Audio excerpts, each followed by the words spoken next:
Hello, and welcome to 5 Minute Math. Today we are looking at relating fractions and decimals. This is 4.2G Readiness Practice, the advanced version.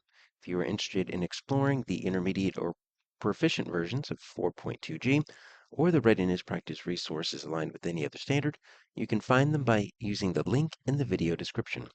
So for our first problem, we have a baking contest, and Sarah has a score of 87 and 8 tenths, or 87.8, out of 100. And so we need to write her score as a mixed number and an improper fraction. And so when we're looking at this, we don't really need the out of 100. Her score is the 87 and 8 tenths. And so let's see if we can write those as a place value chart. So I've got my ones place, my tens place, and this first digit to the right of the decimal is the tenths place.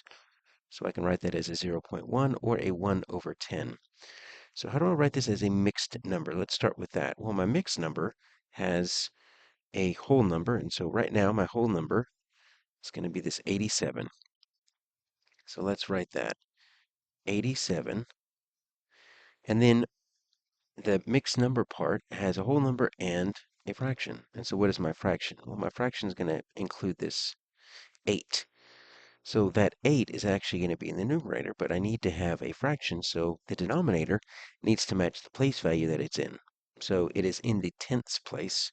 So 87 and 8 tenths is going to look like this, and that's one of the big learnings in 4th grade, is that those two are equal. 87.8 is the same as 87 and 8 over 10, so that's a mixed number. Now we need to show that as an improper fraction. So how can we show this as an improper fraction? Well, it's kind of a trick on this one is we need a fraction, so we need a denominator. And so what fractional denominator are we using? Well, we're still looking at the tenths place. Now, how can we see 87 and 8 tenths as just tenths? Well, if I wanted to, I can actually just view all of this whole chunk, as one big number. And if I were to view it together and kind of take that decimal place out, I say that that's 878 or 878. So you can view this as 878 tenths. Now you might be thinking, how does that equal 87 and 8 tenths, or 87.8? Well, that's definitely an improper fraction because it is a larger numerator than it is denominator. If you start taking out 10 tenths or one whole, you could do that 87 times and then you would have 8 tenths left over. And so that's going to be that equality between the 87 and 8 tenths and 878 tenths. You just look at that final digit, the place value, the tenths place, and then you just write the rest of the digits as your numerator, 87, and then that 8, make it one number as 878, and you've got your improper fraction. Next, we are going to measure distances on a meter stick. So we've got these two numbers.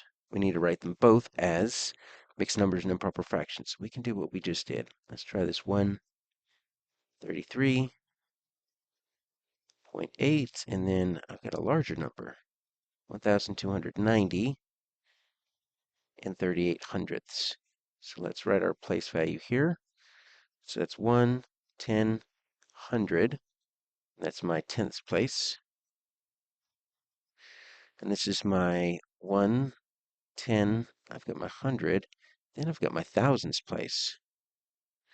And then I have my tenths, and I also have my hundredths. That's the digit after. 0.01 or 1 over 100. Now, how can I write those as mixed numbers? Well, just like we did on the previous problem, we can write them like we say it. So the whole number is going to be 133. And then my mixed number here is going to be that fraction 8, and then its place value, 8 tenths. Do that same thing right here. A whole number is the large number, 1,290. And then my mixed number is going to be this 38. Now, it's not sitting in the 10th place. That 8 is sitting in the 100th place, so I need to make that out of 100. So those are the two mixed numbers. How do I make these improper fractions? Well, the same thing that we did last time. So I'll show you like this. What is that final place in? It is in the 10th place. And then what is this whole number altogether? Just write the digits down. 1, 3, 3, 8. And you can put a comma there if you need to. So 1,338 tenths is the same as 133 and 8 tenths, or 133.8. This is going to be a lot larger, but the same idea works. That final digit is the hundredths place, so I'm going to put it out of 100. I'm going to look at all of this as one big number. 12903.8. Actually, need to put the comma in a different spot there. 129,038 hundredths is the same as the 1,290 and 38 hundredths. Finally, we need to write a decimal and a mixed number that is equivalent to 340 hundredths. All right, so how do we write that as a decimal? All right, well, let's first make that as a decimal. So I know we need to go to the hundredths place, so I'm going to at least need a ones place, a tenths place, and a hundredths place. Let's think about what we did on the previous problems. We just took the final digit and put it right there in that hundredths place, and then just wrote the rest of the number to the left. So there's my 340 hundredths. So if I'm looking at it as a decimal, we can see it as 3.4. So really, we don't need that 0 at the end. We could put a 0, but it's really unnecessary. They're equivalent. So 3 and 40 hundredths would be the same as 3 and 4 tenths. So I'll put both of them here, because you don't need a 0 at the end. So either of these is correct. That's how we'd write as a decimal. So we need to write this as a mixed number. So I'm going to write this 3 and 4 tenths as a mixed number. So that's 3 and 4 tenths. But I need to write that in simplest form. All right, so sometimes we can generate equivalent fractions. So let me show you this 3 and 4 tenths here. So if I were to draw 4 tenths like this,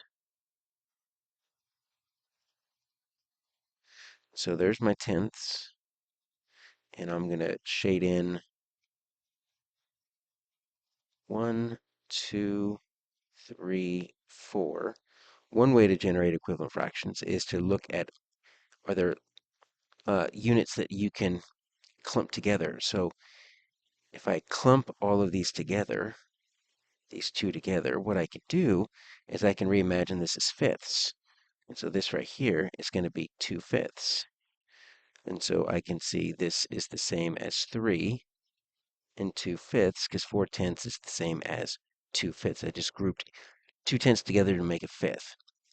So the 4 tenths makes 2/5, and that's how we would generate that in simplest form.